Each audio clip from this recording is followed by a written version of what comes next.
रोरोनोआ ज़ोरो का सफर एक अकेले भेड़िए से पायरेट किंग के सबसे वफादार और ताकतवर स्वॉर्ड मास्टर बनने तक का है। बचपन के एक वादे और दुख से शुरू होकर वह अपनी जान और आत्मसम्मान को अपने कप्तान के लिए कुर्बान करने के लिए भी तैयार हो जाता है। यह कहानी ज़ोरो की उसी अटूट वफादारी और किंग ऑफ हेल बनने तक के सफर की है। वह है अल्टीमेट सेकंड इन कमांड, एक ऐसा बंदा जिसने दुनिया का सबसे ताकतवर स्वॉर्ड्समैन बनने की कसम खाई थी, पर अगर अपने कैप्टन की जान बचानी हो तो वह अपने इस बड़े सपने को मिट्टी में मिलाने के लिए भी तैयार है। इससे पहले कि वह 1.11 बिलियन बेरीज की बाउंटी वाला खतरनाक पायरेट हंटर बनता, वह बस एक गुस्से वाला बच्चा था जिस पर एक मृत लड़की के वादे का बोझ था। आज हम ब्रेकडाउन करने वाले हैं रोरोनोआ ज़ोरो की उस अटूट वफादारी को, कैसे एक बचपन के हादसे ने उसे एक शैतान बना दिया और कैसे वह एनीमे इतिहास के सबसे दर्दनाक पल से जिंदा बच निकला। तो जल्दी से सब्सक्राइब बटन दबा दो और चलो चलते हैं न्यू वर्ल्ड में। ज़ोरो की यात्रा किसी प्रसिद्धि या नाम से शुरू नहीं हुई थी, इसकी शुरुआत हार से हुई थी। बचपन में उसने डोजो मास्टर की बेटी क्वीना को 2001 बार चुनौती दी और वह हर एक मैच हार गया।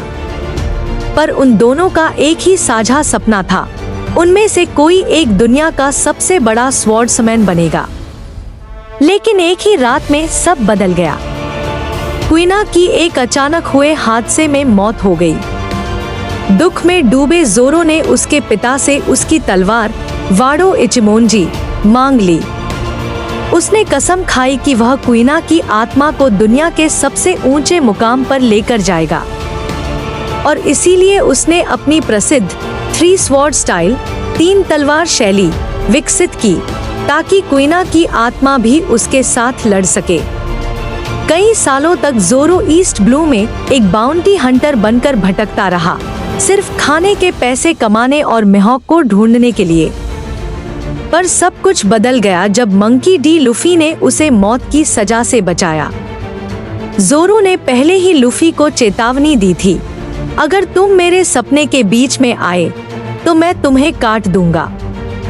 लेकिन वह घमंड तब चूर चूर हो गया जब मिहोक ने उसे पूरी तरह से एक तरफा हरा दिया। अपने ही खून में लेटे हुए ज़ोरो ने एक दूसरी कसम खाई, इस बार अपने लिए नहीं बल्कि अपने कैप्टन के लिए। उसने लूफी से वादा किया कि वह अब कभी नहीं हारेगा। ठीक उसी पल से ज़ोरो ने सिर्फ अपने सपने के लिए लड़ना छोड़ दिया। वह लड़ने लगा लूफी को पायरेट किंग बनाने के लिए। अब आती है थ्रिलर बार्क में उसकी वफादारी की सबसे बड़ी अग्निपरीक्षा। जब पूरी क्रू चालक दल बेहोश थी और लूफी मौत के करीब था, तब वारलॉर्ड कुमा वहां लूफी का सिर लेने पहुंचा। ज़ोरो, जो पहले ही पूरी तरह टूट चुका था, उसने कुछ ऐसा किया जो कोई सोच भी नहीं सकता था। उसने अपनी तलवारें नीचे डाल दी। उसने लूफी के बदले अपनी जान की पेशकश कर दी। कुमा मान तो गया, पर एक शर्त पर, ज़ोरो को लूफी का वह सारा शारीरिक आघात और दर्द अपने शरीर पर झेलना होगा। ज़ोरो ने बिना डरे उस दर्द के समंदर में कदम रख दिया। जब संजी ने उसे सिर उठाकर खड़ा देखा, ऊपर से नीचे तक खून में डूबा हुआ, और पूछा कि क्या हुआ, तो ज़ोरो ने एनीमे इतिहास की सबसे ठंडी और दमदार लाइन बोली, कुछ भी नहीं हुआ। उसने लूफी की जान भी बचाई और इस बलिदान को दुनिया के सामने छुपाकर क्रू का हौसला भी टूटने नहीं दिया। ज़ोरो की इस वफादारी की कीमत सिर्फ खून नहीं थी, इसमें उसका आत्मसम्मान भी दांव पर था। 2 साल के टाइम स्किप के दौरान जब उसे एहसास हुआ कि वह न्यू वर्ल्ड में लूफी की रक्षा करने के लिए बहुत कमजोर है, तो ज़ोरो ने अपना इतना बड़ा अहंकार किनारे रख दिया। वह अपने सबसे बड़े प्रतिद्वंद्वी ड्रैक्यूल मिहोक के सामने घुटनों पर बैठ गया और उससे ट्रेनिंग देने की भीख मांगी।